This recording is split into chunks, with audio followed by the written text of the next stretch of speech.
Allez.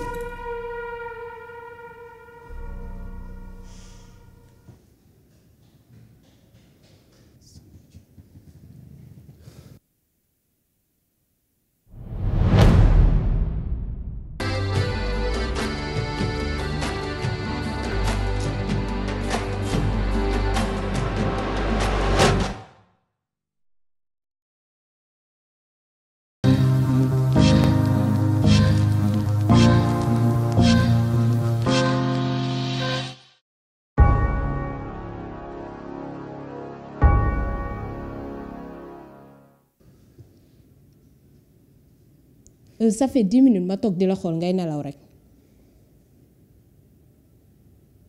yow la mooy sa problème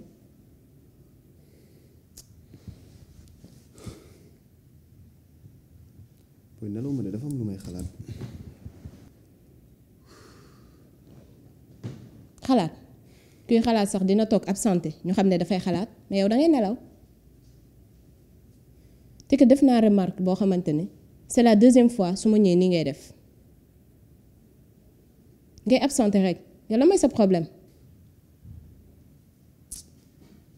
Fatima amul benn problème. salaamaaleykum.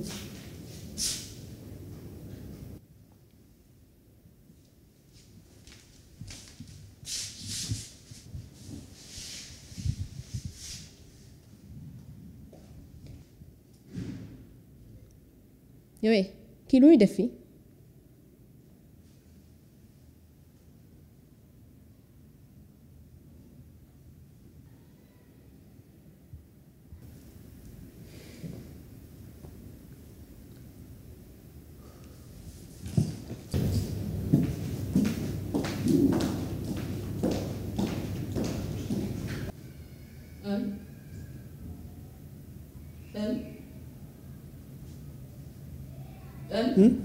dama la soxla.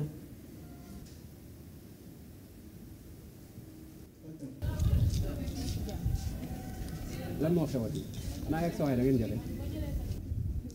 du fa nga jëm dama na la expliquer. mais bu fekkee da ngeen jotee wax ma rek moo gën. léegi damay dem toog muy absenté te léegi xem na loolu damay toog muy nelaw. mais xëy na dafa nekk ci ay difficulté rek loolu la. Pape bul ma fontoo Pape bu nekkee ci ay difficulté xam naa bu ci nekkul xam naa kon bu ma wax loolu. bon li nga wax dëgg la même man def naa remarque boobu démb na ñëw na sama kër ma ko xoolee laa xam ne am na lu xew mais dañuy def ndànk moom suma gaañan la te yéen ñaar yéen a nekk dañuy jéem a découvrir loolu lan la moo gën ñu koy attaquer wala di ko mere. waaw je suis d'accord sur ce point waaye lenn laa dul nangu may toog Kia di ma fa fekk te pa daf ma waxoon lu leer ne ma amatul benn lien ak Kia amatuñu contact kon la fay def. mais li nga foog mën na bañ a nekk soxlaa mën na ko fay indi. Pape tu es l'avocat du diable yow yaa koy plaider. Fatima. tu m'emmerdes. mais au moins nga taxaw déglu ma sax.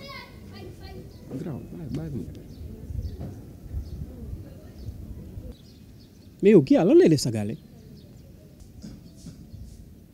booy man kii nekkul sama problème de damay dégg lenn moo ko fa indi nag nee na dafa ëmb.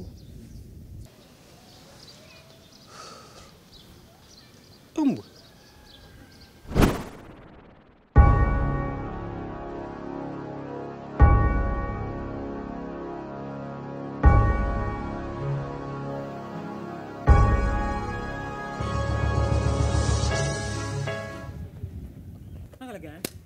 lépp nice mais yow gisoo Kia de sa waay man mii sax dama ko soxla.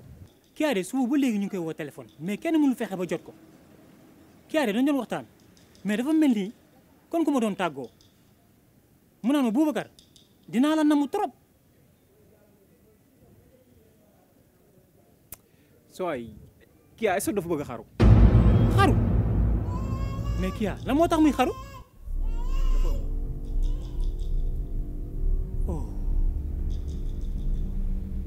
yow ko yaa ngi soog a ñëw Kia kanamam bu ma gis noonu dafa mel ni kon ku perdre espoir mais Kia même bu naree xaru fan la war a mun a ne tëjul si néegam neewul ci koñ bi.